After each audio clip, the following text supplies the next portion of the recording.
केॾे वञा कीअं करां मेरा यार थी गया मैं गुरु रे कसम हुजूरे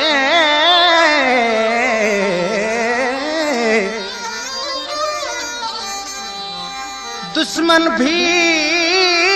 में न करे दुश्मन भी में न करे जिन्हें दोस्त किता दिल चूरे कसम हुजूरे दुखे सुखे दिहाड़े आखिर करवे सामें पूरे कसम हुजूर पर मरण ताईं कंबरानी को सजना दन वेसी सूरे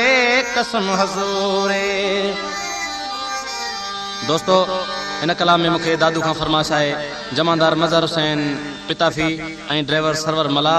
ऐं भान सईदाबाद खां जमादार अकबर बिरोही नसीराबाद खां अब्दुल रज़ाक ऐं उन खां अलावा मंजूर अली फुलपोटो ऐं रईस रोशन अली खान पिताफी। तू वैसी तेरे पिछू मैं बीमार थी पोसां तू वैसी तेरे पिछू मैं बीमार थी पोसां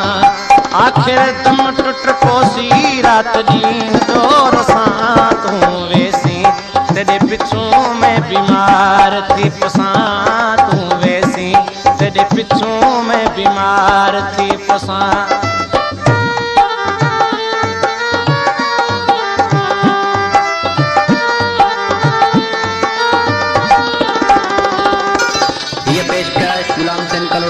YouTube channel Sindhi Urdu mix के सब्सक्राइब करना मेहरबानी। नको तू ही मिठावल मेरे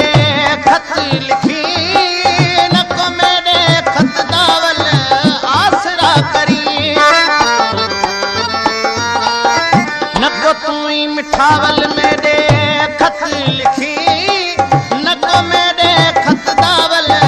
आसरा करी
हाकिम अली खुआवड़ जी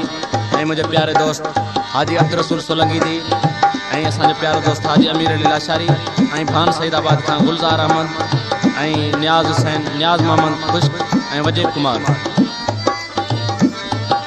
भली रो रो अखियां दा नूर खड़ वञे भली हथां पेरां ते मिटी चढ़ वञे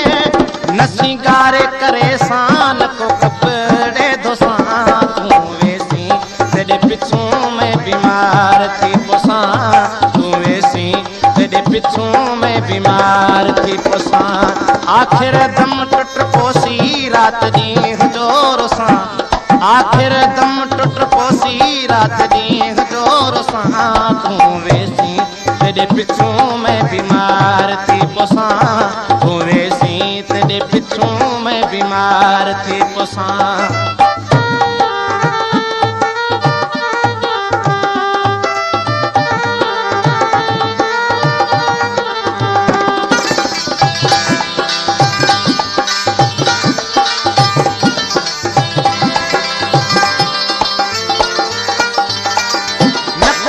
मिठावल मेरे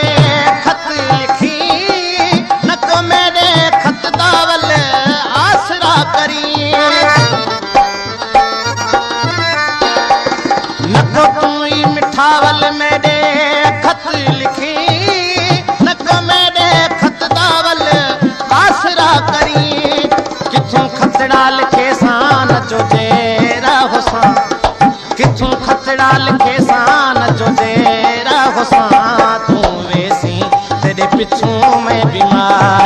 पोसां है तू वेसी तेरे पिछों मैं बीमार थी पोसां आखिर दम टुट पोसी रात ॾींहुं जोर सां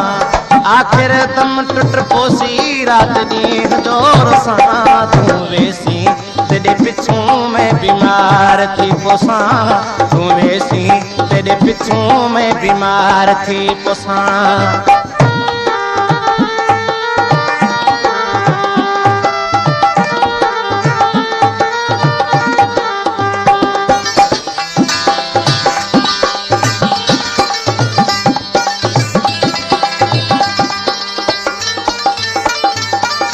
कंपरानी दिल टोरी नवन मैं तू अकेला रखी बाविच छोड़ी नवन कंपरानी दिल टोरी नवन मैं तू अकेला रखी बाविच छोड़ी नवन नत सुबही ना बन फाहा खसां नत सुबही ना बन फाहा खसां तू वेसी तेरे पिछों मैं बीमार थी पोसां है तू वेसी तेरे पिछों मैं बीमार थी पोसां आखिर दम टुट पोसी रात ॾींहुं जोर सां आखिर दम टुट पोसी रात ॾींहुं जोर सां तू वेसी तेरे पिछों मैं बीमार थी पोसां तू वेसी तेरे पिछों मैं बीमार थी पोसां तू वेसी तेरे पिछों मैं बीमार थी पोसां तू वेसी तेरे पिछों मैं बीमार थी पोसां